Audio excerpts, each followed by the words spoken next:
Tu as abandonné ton premier amour. Donc c'est une réflexion pour ma vie, pour notre vie avec Dieu, pour la vie de couple et puis pour l'Église. Si on regarde dans la parole de Dieu, on voit souvent cette notion de premier amour qui est abandonné. C'est l'Éternel Dieu qui parle dans Jérémie chapitre 2 au verset 2 et 3. La parole de l'Éternel vint à moi, vint à Jérémie disant, va, écris aux oreilles de Jérusalem disant, ainsi dit l'Éternel, je me souviens de toi, de la grâce de ta jeunesse, de l'amour de tes fiançailles, quand tu marchais après moi dans le désert, dans un pays non semé. Israël était saint à l'Éternel. On voit qu'il y a de la nostalgie de la part de Dieu. Un peuple qui autrefois a été proche, très proche de son Dieu. L'amour des fiançailles, un peu comme ces jeunes fiancés. Ceux qui sont fiancés en savent quelque chose en ce moment, et puis on a connu ça. Et c'est quelque chose de beau, cet amour des fiançailles. Et puis voilà, le temps est passé, et c'est plus du tout pareil qu'avant. Le premier amour a été abandonné. On est dans une époque du jetable, et c'est en train de changer un petit peu, mais quand même, pour beaucoup de choses, il y a du jetable encore. C'est les CDD, et pour le mariage, pour les couples, c'est un peu quelquefois comme ça. Les couples se cassent, et puis après, attention, je juge personne, hein, c'est vraiment une situation de l'époque actuelle. Voilà, les couples se cassent, et puis on reconstruit avec les pots cassés, on reconstruit, et notre couple se forme, et puis voilà, les choses sont compliquées, sont complexes. Mais c'est pas du tout le plan de Dieu. Dieu avait un plan d'amour, un plan de paix pour l'homme, pour sa créature, un plan de paix pour l'Église, et un plan qui est sur du long terme, un plan éternel. Dieu va faire un reproche à son peuple encore. En Malachie chapitre 1er, il va dire « Je vous ai aimé, dit l'Éternel ». Et on sait ce que Dieu avait fait pour son peuple. Cette longue marche, cette traversée du désert, et puis après tout ce qu'il a pu vivre en Israël, toute cette délivrance, et puis ce pays qui était ruisselant de lait et de miel, ce pays où il y avait tout pour être heureux. Et puis le peuple va dire, Malachie chapitre 1er, « En quoi nous as-tu aimés ?» Un peuple qui est ingrat et un peuple qui nous ressemble finalement. Et souvent dans la vie, on est là, quand il y a un problème, on dit, mais pourquoi Dieu a permis ça? Pourquoi Dieu a fait ça? Pourquoi Dieu juge les hommes? Pourquoi Dieu fait? Voilà. Et c'est pas du tout encore ce que Dieu veut de nous. Il reste cette petite phrase, je vous ai aimé, je vous aime, dit l'Éternel. Et alors, c'est à nous de penser autrement, de réfléchir autrement, de voir celui qui, Dieu avait dit, c'était le Seigneur de l'univers, l'Éternel avait dit, celui qui vous touche, il avait dit à son peuple, il touche la prunelle de mes yeux. Et on sait combien on tient à la prunelle de ses yeux, je peux vous en dire quelque chose en ce moment. Et eh bien, voilà, Dieu comparait cela à la prunelle de ses yeux, l'amour qu'il avait pour son peuple. Et cet amour, c'est le même qu'il a pour nous. Alors, quand on arrive dans le Nouveau Testament, dans l'Épître aux Galates, une épître d'une église qui était bouillonnante pour le Seigneur, et puis, chapitre 1er, quand Paul va écrire, quelque temps après, il va dire, je m'étonne de ce que vous vous détourniez si vite de celui qui vous a appelé par la grâce du Christ pour passer à notre évangile. Ils étaient en train de changer, en train de se tourner, en train de s'éloigner de Dieu, de s'éloigner du vrai évangile, de la bonne nouvelle de Jésus-Christ. Ce n'est pas, va dire Paul, qui dit à notre évangile, mais il y a des gens qui vous troublent et qui veulent déformer l'évangile de Christ. Et au chapitre 3, verset 1, il va dire, ô Galates insensés, qui vous a ensorcelé? Qui vous a ensorcelé? Vous, devant les yeux de qui Jésus-Christ a été dépeint crucifié au milieu de vous? Je voudrais vous apprendre ceci. Avez-vous reçu l'Esprit Saint sur le principe des œuvres de loi ou de la foi? Êtes-vous si insensés? Ayant commencé par l'Esprit, allez-vous achever par la chair? Comment peut-on changer si vite, à l'air de dire l'apôtre Paul? Galates insensés, vous vous détournez si vite. Un peuple qui s'était tourné vers Jésus et puis qui progressivement se déforme et va vers d'autres règles, d'autres lois, d'autres choses. Il a abandonné son premier amour. On se retrouve peut-être dans toutes ces choses. Et alors on arrive à ce chapitre de l'Apocalypse, au chapitre 2, au verset 1. c'est l'ange de l'assemblée qui écrit à Éphèse. Et il va dire, au verset 1er, « Mais j'ai contre toi que tu as abandonné ton premier amour. » Non, c'est au verset 4, encore une petite erreur.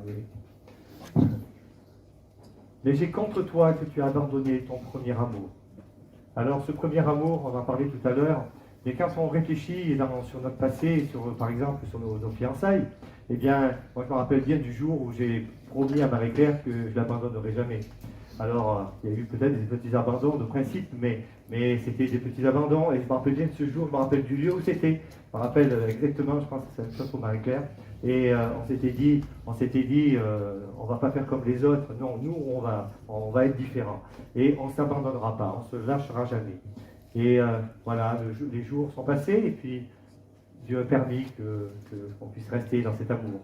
Ce n'est pas forcément l'amour des fiançailles, c'est notre amour différent, mais c'est encore quelque chose de beau. C'est ce que Dieu permet.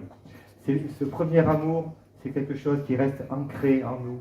Et lorsqu'on s'est tourné vers Jésus, moi je me rappelle au début de ma conversion, pour pouvoir en parler, je n'osais pas toujours en parler, pour pouvoir en parler, j'affichais les versets, j'en mettais dans ma voiture, il y avait un verset, et quand je prenais des personnes en stop, je me disais comme ça, au moins, ils me poseront la question. Et puis c'est vrai que ça arrivait facilement. Et puis on voit qu'avec le temps, progressivement, les versets sont plus affichés. Et puis voilà, c'est le premier amour qui était si beau, si grand. Et bien quelquefois, il peut un peu s'étioler. Mais Dieu vient nous rappeler ces choses. J'ai contre toi que tu as abandonné ce premier amour. Quand on voit par rapport aux fiançailles dans le Cantique des Cantiques, ce cantique qui est si beau, de ce bien-aimé, cette bien-aimée qui nous parle de l'Église, mais qui nous parle aussi de ses relations de fiancés et de couple. Qu'a-t-il de plus ta bien-aimée, oh la plus belle parmi les femmes? Continuons à dire dans nos couples, à notre conjoint, que c'est le plus beau ou la plus belle, même si les années passent, même si tout change. Eh bien, non, le cœur reste le même et nous continuons à nous le dire, et c'est la même chose que notre relation avec notre Dieu. Alors si on regarde un peu plus ce chapitre, on peut lire à partir du verset 1er, l'ange de l'Éternel, l'ange de l'assemblée qui est à Éphèse, écrit, « Voici ce que dit celui qui tient les 7 étoiles dans sa droite, qui marche au milieu des 7 lampes d'or. Je connais tes œuvres, ton travail, ta patience, et je sais que tu ne peux supporter les méchants. Tu as éprouvé ceux qui se disent apôtres et ne le sont pas, et tu les as trouvés menteurs, et tu as patience, et tu as supporté des afflictions pour mon nom, et tu ne t'es pas lassé. » Beaucoup de compliments, n'est-ce pas? Mais j'ai contre toi que tu as abandonné ton premier amour. Souviens-toi donc d'où tu es déchu, et repens-toi et fais tes premières œuvres. Et puis, un peu plus loin, que celui qui a des oreilles écoute ce que l'Esprit dit aux assemblées. À celui qui vaincra, je lui donnerai de manger de l'arbre de vie qui est dans le paradis de Dieu. Si on tourne la page avant, au chapitre 1er, eh bien, on voit que celui qui va parler, en fait, c'est Jésus. Je me tournais pour voir qui me parlait, dit l'apôtre Jean. Et puis, s'étant retourné, il dit, c'est cette lampe d'or, ces chandeliers, et il voit quelqu'un au milieu de semblable au Fils de l'homme. C'est Jésus qui est là, le centre, qui va parler à son Église. On voit, il explique aussi d'ailleurs à la fin de ce chapitre premier, il explique ce que sont les 7 lampes d'or, il explique ce que sont les 7 étoiles. Les 7 étoiles, ce sont les anges des 7 assemblées, les croyants certainement, et puis les 7 lampes, ce sont 7 assemblées, les 7 églises. Les petites lumières, les étoiles qui sont là pour éclairer le ciel, les étoiles qui sont là pour éclairer la terre, eh bien, ce sont ces croyants qui sont là. Et les églises sont là comme des chandeliers, comme des lampes pour pouvoir éclairer aussi. Et quelquefois, les églises peuvent s'endormir. On voit ici que celui qui parle, il est là, il marche au milieu de ces 7 lampes d'or, il marche au milieu de l'église. On a dit ce matin que Jésus, tu es là, on a chanté, le Seigneur Jésus est là, présent au milieu de nous, il est là dans nos vies, chaque jour, il est là, il marche avec nous, il nous observe, il nous regarde, il voit, et quand il voit, il peut dire après, je connais, je sais, je vois ton travail, je vois, je sais, etc. Le Seigneur Jésus c'est pas un jugement, il nous dit des paroles d'amour, de choses qui ne vont pas dans nos vies, qui ne vont pas dans l'Église peut-être, et puis il nous dit après, maintenant, quelque chose qui est important, c'est ce premier amour. J'ai contre toi. Je sais ce que tu fais, je sais que tu fais des belles choses, mais il y a quelque chose qu'il faut par-dessus tout. C'est ton amour pour moi, l'amour pour Jésus-Christ.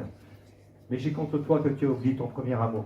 Et lorsque l'amour pour Jésus-Christ va bien, lorsque tout va bien, lorsque cet amour est bouillonnant pour lui, et bien après, on va pouvoir de nouveau marcher. Le Seigneur Jésus sera encore avec nous et il va nous dire encore, je connais tes œuvres, ton travail, mais tu m'aimes. Dans la vie de couple, lorsqu'il y a des difficultés, on entend quelquefois, oui, il travaille bien, oui, il fait des efforts, il cherche à avoir un bon salaire, il travaille beaucoup, et puis il s'occupe bien de ses enfants, ou elle s'occupe bien de ses enfants. Il y a beaucoup de compliments, mais il reste quelquefois cette parole, finalement, qui ne ressort pas, mais qui l'amène. Mais il a ou elle a abandonné son premier amour. Alors attention, quand on lit ce texte, ça ne veut pas dire qu'il faut retourner à l'amour de l'école maternelle. C'est pas ça que veut dire la parole de Dieu, hein. Bien sûr. Bien sûr, il y a aussi des situations qui sont difficiles, où il y a des cas de violence, ou d'autres cas où il y a des séparations. Voilà, je ne parle pas de ces choses-là.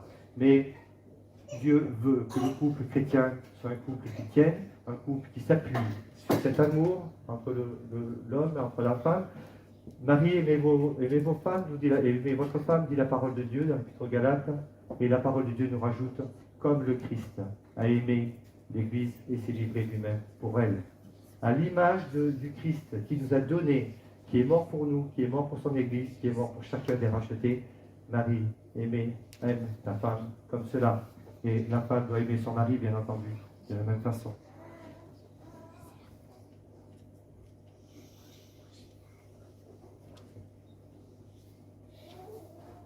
Alors, le Seigneur Jésus, lorsqu'il fait des reproches, il nous donne aussi la solution.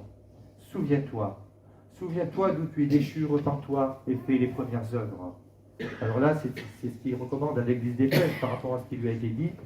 Souviens-toi d'où tu es déchu, souviens-toi.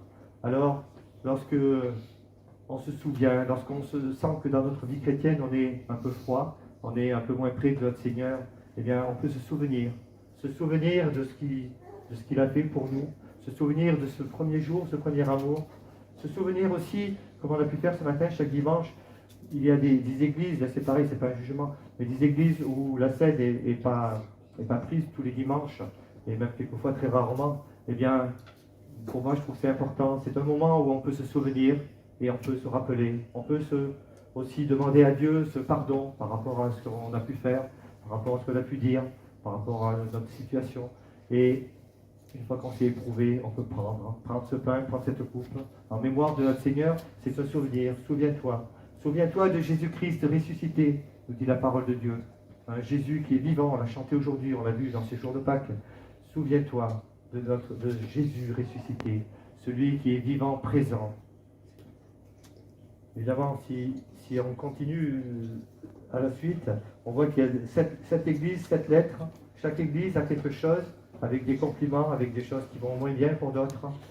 Et quand on arrive à la Odyssée, il dit encore, le Seigneur dit encore, je connais tes œuvres, mais je sais que tu n'es ni froid ni bouillant, ni froid ni bouillant. Tu n'as plus cet amour d'avant. Et tu es pas non plus totalement indifférent. Tu es un peu celui qui fait comme si voilà, tu es indifférent. Tu montres plus ton amour pour moi. Tu es ni froid, ni bouillant. Et parce que tu es ni froid, ni bouillant, je vais te vomir de ma bouche. Les paroles sont fortes. Alors il y a différentes traductions certainement, mais les paroles sont fortes dans certaines traductions. Et voilà, c'est Dieu qui ne veut pas cette situation. Il ne veut pas qu'on soit endormi. Il veut qu'on soit bouillonnant pour lui, qu'on soit réveillé pour lui, qu'on pense à ce qu'il fait, qu'on pense à ce qu'il nous aime. Dans la vie de couple, c'est un peu, bien sûr, la même chose. Si on est froid, si on est, évidemment, on ne peut plus rester ensemble. Si on est tiède, la situation, évidemment, ne peut pas non plus tenir. Comment rester avec quelqu'un qui est indifférent à nous, qui nous regarde, qui est gentil, mais c'est tout. Voilà. Alors, Dieu nous dit non, ne restez pas comme ça. Pensez à votre premier amour, souviens-toi de ces choses. Et alors tu vas redevenir bouillonnant. Tu ne peux pas oublier ce que tu as connu un jour dans ta vie de couple. Dans l'assemblée, c'est pareil. Tu ne peux pas revenir à ce que tu as connu de moi, nous dit le Seigneur Jésus. Et cette lettre s'adresse à une église. Hein. Mais je crois qu'on peut quand même faire ce parallèle. Voilà, pour la Odyssée, j'avais dit quelques mots. Le Seigneur Jésus va dire, je reprends et je châtie tous ceux que j'aime, mais il va dire après, voici, je me tiens à la porte et je frappe.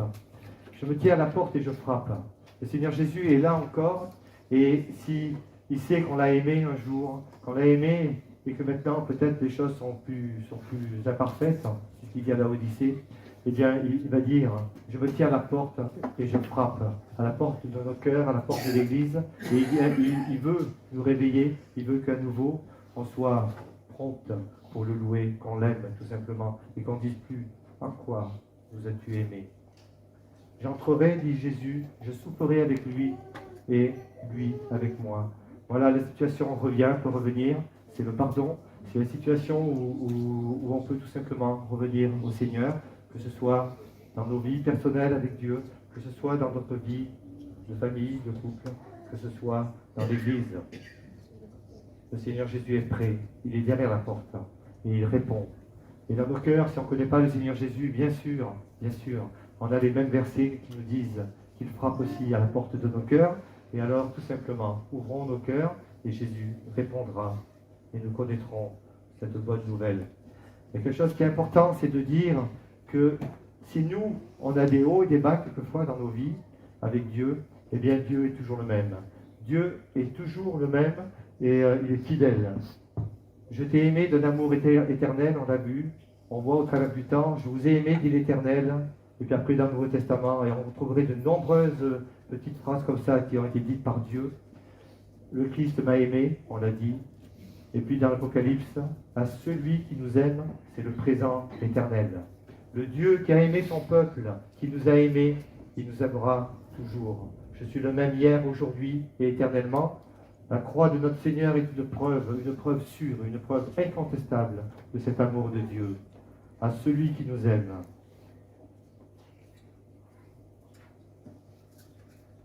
Voilà, c'était juste quelques pensées sur ce premier amour.